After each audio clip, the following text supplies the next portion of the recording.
Next topic methods of apportionment of joint cost ആണ്. അപ്പോൾ joint cost എന്താണെന്നുള്ളതും അത് apportion ചെയ്യുന്നതിൻ്റെ ഇമ്പോർട്ടൻസ് നമ്മൾ ഓൾറെഡി ഡിസ്കസ് ചെയ്തതാണ്. സോ ജോയിൻറ്റ് കോസ്റ്റ് ഒരു പരിധി വരെ എന്താണ് എല്ലാ പ്രൊഡക്റ്റിനും ഈക്വലായിട്ടാണ് വരിക. പിന്നീട് അത് നമ്മൾ ഓരോ പ്രൊഡക്റ്റുകൾക്ക് ചാർജ് ചെയ്യുന്ന സമയത്ത് അതിനെ ഡിവൈഡ് ചെയ്തെടുക്കണം. അതിനുവേണ്ടി യൂസ് ചെയ്യുന്ന ഡിഫറെൻറ്റ് മെത്തേഡ്സുകൾ ഏതൊക്കെയാണെന്നുള്ളത് നോക്കാം. അപ്പോൾ അതിൽ 7 മെത്തേഡാണ്. Average unit cost method, physical unit method, survey method, contribution margin method, sales value method, sales price method and net realisable value method. അപ്പോൾ ഇതിൽ ആവറേജ് യൂണിറ്റ് കോസ്റ്റ് മെത്തേഡ് നമ്മൾ ഓൾറെഡി ഡിസ്കസ് ചെയ്തതാണ്. അപ്പോൾ അവിടെ എന്താണ് ചെയ്യുന്നത്, ഒരേ യൂണിറ്റിൽ മെഷർ ചെയ്യാൻ പറ്റുന്നതാണെങ്കിലാണ് ഈ മെത്തേഡ് നമ്മൾ അഡോപ്റ്റ് ചെയ്യുന്നത്. അപ്പോൾ ഇവിടെ നമ്മൾ ജോയിൻറ്റ് കോസ്റ്റ് അപ്പോർഷൻ ചെയ്യുന്നത് using the average unit cost ആണ്. അതായത് ടോട്ടൽ തന്നിരിക്കുന്ന ജോയിൻറ്റ് കോസ്റ്റിനെ നമ്മൾ ടോട്ടൽ നമ്പർ ഓഫ് യൂണിറ്റ് വെച്ച് ഡിവൈഡ് ചെയ്യുമ്പോൾ കിട്ടുന്ന ആവറേജ് യൂണിറ്റ് കോസ്റ്റ് ഉപയോഗിച്ചിട്ട് ഓരോന്നിൻ്റെയും പോർഷൻ നമ്മൾ കണ്ടുപിടിക്കും. ഇനി ഇതിൽ രണ്ടാമത്തെ മെത്തേഡ് എന്താണെന്നുള്ളത് നോക്കാം. രണ്ടാമത്തെ മെത്തേഡ് ഫിസിക്കൽ ക്വാണ്ടിറ്റി മെത്തേഡാണ്. In this method joint cost are apportioned on the basis of physical unit. അപ്പോൾ ഇവിടെ നമ്മൾ ജോയിൻറ്റ് കോസ്റ്റിനെ അപ്പോർഷൻ ചെയ്യുന്നത് ഫിസിക്കൽ യൂണിറ്റിൻ്റെ ബേസിലാണ്. അപ്പോൾ ഫിസിക്കൽ യൂണിറ്റ് കൊണ്ട് മീൻ ചെയ്യുന്നത് വോളിയം, അതായത് കിലോഗ്രാം, ലിറ്റർ, അങ്ങനെ നമ്മൾ മെഷർ ചെയ്യുന്നില്ലേ, ആ ടേംസിൽ മെഷർ ചെയ്യാൻ പറ്റുന്നതാണ്. അപ്പോൾ വെയിറ്റ്, വോളിയം അല്ലെങ്കിൽ quantity means tonne, kilogram, litre, metre, അങ്ങനെയുള്ള യൂണിറ്റ്സിൽ മെഷർ ചെയ്യാൻ പറ്റുന്നതാണ് നമ്മൾ ഫിസിക്കൽ ക്വാണ്ടിറ്റി മെത്തേഡായിട്ട് എടുക്കുക. So this method cannot be adopted where it is not possible to measure the joint product with a common measuring rod. ഒരു പ്രത്യേക മെഷറിംഗ് യൂണിറ്റ് വെച്ചിട്ട് അല്ലെങ്കിൽ ഒരു മെഷർ ചെയ്യാൻ പറ്റാത്തതാണെന്നുണ്ടെങ്കിൽ അവിടെ നമുക്ക് ഈ ഫിസിക്കൽ ക്വാണ്ടിറ്റി മെത്തേഡ് അഡോപ്റ്റ് ചെയ്യാൻ വേണ്ടി പറ്റില്ല. അപ്പോൾ എങ്ങനെയാണ് ഇതിൽ അലോക്കേഷൻ നടത്തുന്നത് അല്ലെങ്കിൽ അപ്പോർഷൻമെൻറ്റ് നടത്തുന്നത് എന്നുള്ളത് നോക്കാം. ഒരു ക്വസ്റ്റ്യൻ തന്നിട്ടുണ്ട്. The following data have been extracted from the books of Hindustan coke company limited. അപ്പോൾ അതിൽ ജോയിൻറ്റ് പ്രോഡക്റ്റും അതിൻ്റെ വെയിറ്റ് മീൻസ് അതിൻ്റെ യൂണിറ്റും തന്നിട്ടുണ്ട്. Coke 1420 kilogram, coal tar 120 kilo, then benzol 22 kilo, sulfate of ammonia 26, gas 412. അപ്പോൾ ടോട്ടൽ വരുന്നത് 2000 ആണ്. Then the price of coal is ₹80 per ton. Then direct labor and overhead cost up to split of point are ₹40 and ₹60 respectively per ton of coal. Calculate the material, labor, overhead and total cost of each product on the basis of weight.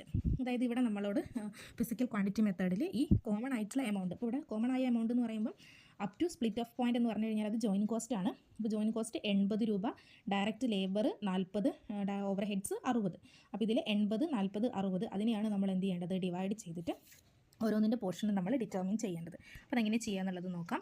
അപ്പോൾ ഈ method physical quantity മെത്തേഡാണ്. ഇവിടെ എങ്ങനെയാണ് joint കോസ്റ്റിനെ divide ചെയ്ത് കൊടുക്കുന്നത് എന്നുള്ളതാണ്. അപ്പോൾ ആദ്യം നമ്മൾ ഈ ഒരു ഫോർമാറ്റിലേക്കാണ് ക്വസ്റ്റ്യനെ കൺവേർട്ട് ചെയ്യേണ്ടത്. അപ്പോൾ ഇതിൽ ആദ്യത്തെ പോർഷൻ, അതായത് കോക്ക് ഐറ്റംസ്, ദെൻ അതിൻ്റെ കിലോഗ്രാം, അത്രയും സാധനങ്ങൾ നമ്മൾ ക്വസ്റ്റ്യനിൽ നിന്ന് തന്നെ എഴുതിയെടുക്കുക. അപ്പോൾ coke 1420, coal tar 120, benzol 22, sulphate of ammonia 26, gas 412, അതിൻ്റെ ടോട്ടൽ 2000. അത് നമുക്ക് ക്വസ്റ്റ്യനിൽ തന്നതാണ്. ഇനി നമ്മൾ ചെയ്യുന്ന ഐറ്റത്തിൻ്റെയും പെർസെൻറ്റേജ് നമ്മൾ കാൽക്കുലേറ്റ് ചെയ്യണം. പെർസെൻറ്റേജ് കാൽക്കുലേറ്റ് ചെയ്യാന്ന് പറഞ്ഞു കഴിഞ്ഞാൽ ടോട്ടലിൽ എത്ര പോർഷൻസ് ആണ് ഓരോ ഐറ്റവും ഒക്യുപ്പൈ ചെയ്യുന്നത് എന്നുള്ളതാണ് നോക്കേണ്ടത്. അപ്പം ഇവിടെ 2000-ൽ എത്ര ഭാഗമാണ് 1420 വരുന്നത്, അതാണ് അതിൻ്റെ പെർസെൻറ്റേജ്. ആ പെർസെൻറ്റേജ് കാണുക, എന്നിട്ട് അതിനനുസരിച്ചാണ് ഓരോ ടോട്ടൽ കോസ്റ്റും നമ്മൾ ഡിവൈഡ് ചെയ്ത് കൊടുക്കേണ്ടത്. അപ്പോൾ ഇതിൽ ആദ്യം 2000 ആണ് ടോട്ടൽ വരുന്നത്. ആ 2000-ൽ എത്ര പോർഷൻസ്, ഈ 2000-ൻ്റെ മുകളിൽ എത്ര പോർഷൻസ് ആണ് കോളിന് വരുന്നത് എന്നുള്ളതാണ് ആദ്യം നമ്മൾ നോക്കുന്നത്. അപ്പോൾ നോക്കുക, കോളിൻ്റെ വാല്യൂ 1420 ആണ്. അപ്പോൾ അതിൻ്റെ താഴെ അതിൻ്റെ കാൽക്കുലേഷൻ കൊടുത്തിട്ടുണ്ട്. 2000-ൽ എത്ര പോർഷനാണ് 1420 വരുന്നത്. സോ 1420 ഡിവൈഡഡ് ബൈ 2000 ചെയ്ത് കഴിഞ്ഞാൽ നമുക്ക് 71% കിട്ടും. അപ്പോൾ ഈ 71% ആണ് കോളിൻ്റെ പോർഷൻ വരുന്നത്. ഇനി നമ്മൾ എന്ത് ചെയ്യണം, ഈ കോളിനുള്ള എമൗണ്ട് എത്രയാണെന്നുള്ളത് കണ്ടുപിടിക്കണം. അത് ഡയറക്റ്റ് ഈ ഒരു രീതിയിൽ തന്നെ ചെയ്തു പോകുക, നേരെ ഹൊറിസോണ്ടലായിട്ട് ചെയ്തു പോകുക, അല്ലെങ്കിൽ താഴേക്ക് ചെയ്തു പോയാലും കുഴപ്പമില്ല. താഴേക്ക് ചെയ്യുമ്പോൾ അടുത്തത് കോൾട്ടാറിൻ്റെ പോർഷനാണ് കാണേണ്ടത്. അപ്പോൾ കോൾട്ടാറിൻ്റെ പോർഷൻ എങ്ങനെയാണ് കാണുക, കോൾട്ടാറിൻ്റെ പോർഷൻ കാണേണ്ടത് 2000 ആണ് ടോട്ടൽ വരുന്നത്. ആ 2000-ൽ 120 ആണ് കോൾട്ടാർ വരുന്നത്. അപ്പോൾ 120 ഡിവൈഡഡ് ബൈ 2000 ഇൻറ്റു 100. അത് ചെയ്ത് കഴിഞ്ഞാൽ നമുക്ക് കോൾട്ടാറിൻ്റെ പോർഷൻസ് കിട്ടും. അത് വരുന്നത് 6% ആണ്. ഇനി അടുത്തത് ചെയ്യേണ്ടത് ബെൻസോളിൻ്റെയാണ്. ബെൻസോൾ 22 ആണ്. അപ്പോൾ 22 ഡിവൈഡഡ് ബൈ 2000 ഇൻറ്റു 100. അത് ചെയ്ത് കഴിഞ്ഞാൽ 1.1% വരും. അടുത്തത് കാണേണ്ടത് സൾഫേറ്റ് അമോണിയ ആണ്. സൾഫേറ്റ് അമോണിയ കാണുന്ന സമയത്ത് അത് 26 ആണ് വരുന്നത്. അപ്പോൾ 26 ഡിവൈഡഡ് ബൈ 2000 ഇൻറ്റു 100. അത് ചെയ്ത് കഴിഞ്ഞാൽ സൾഫേറ്റിൻ്റെ ഭാഗം കിട്ടും. 1.3 ആണ് വരുന്നത്. പിന്നെ വരുന്നത് ഗ്യാസ് ആണ്. ഗ്യാസും അതേപോലെ തന്നെ കാണുക, 412 ആണ് വരുന്നത്. അപ്പോൾ 412 ഇൻറ്റു 100 ആണ് വരിക. അപ്പോൾ 412 ഡിവൈഡഡ് ബൈ 2000 ഇൻറ്റു 100 ചെയ്ത് കഴിഞ്ഞാൽ നമുക്ക് 20.6 കിട്ടും.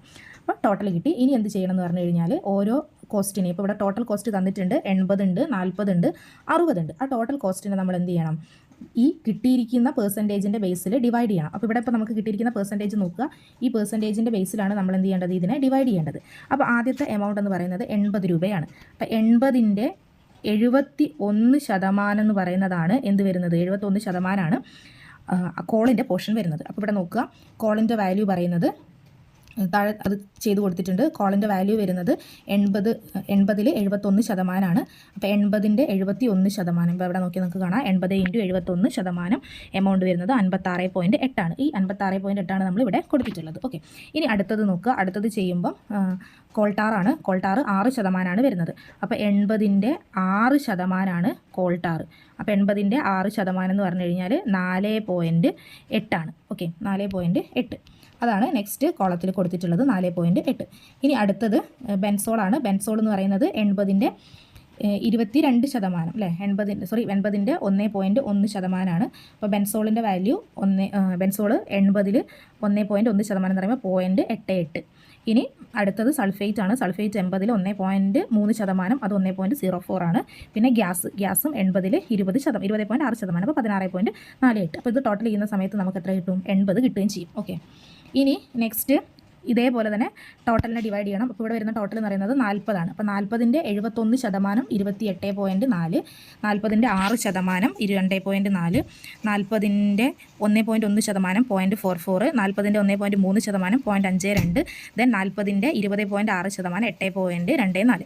അതേപോലെ തന്നെ ഇനി 60 എന്നുള്ള എമൗണ്ടിനെയും ഡിവൈഡ് ചെയ്യുക. അപ്പോൾ ഈ തന്നിരിക്കുന്ന പെർസെൻറ്റേജിൻ്റെ ബേസിൽ ഓരോ ടോട്ടൽ കോസ്റ്റുകളും ആദ്യത്തതിൽ 80 ആണ്, പിന്നത്തതിൽ 40 ആണ്, പിന്നത്തതിൽ 60 ആണ്. നെക്സ്റ്റ് ഈ 60ന് എന്ത് ചെയ്യുക? ഈ പെർസെൻറ്റേജിൽ ഡിവൈഡ് ചെയ്യുക. അതിനുശേഷം നെക്സ്റ്റ് കോളം എന്ന് പറയുന്നത് ടോട്ടലിൻ്റെ കോളാണ്. ടോട്ടൽ ചെയ്യുമ്പോൾ നമ്മൾ കാൽക്കുലേറ്റ് ചെയ്ത ഭാഗം മാത്രം, മീൻസ് ഇത്രയും പോർഷൻസ് ആണ് നമ്മൾ ടോട്ടലിലേക്ക് എടുക്കേണ്ടത്.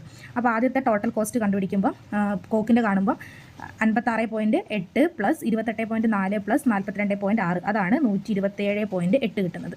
അതേപോലെ എല്ലാത്തിനും എന്ത് ചെയ്യുക? ടോട്ടൽ ചെയ്യുക. അപ്പോൾ ഈ രീതി ക്വാണ്ടിറ്റി മെത്തേഡിനകത്ത് അപ്പോർഷൻമെൻറ്റ് കണ്ടക്ട് ചെയ്യേണ്ടത്.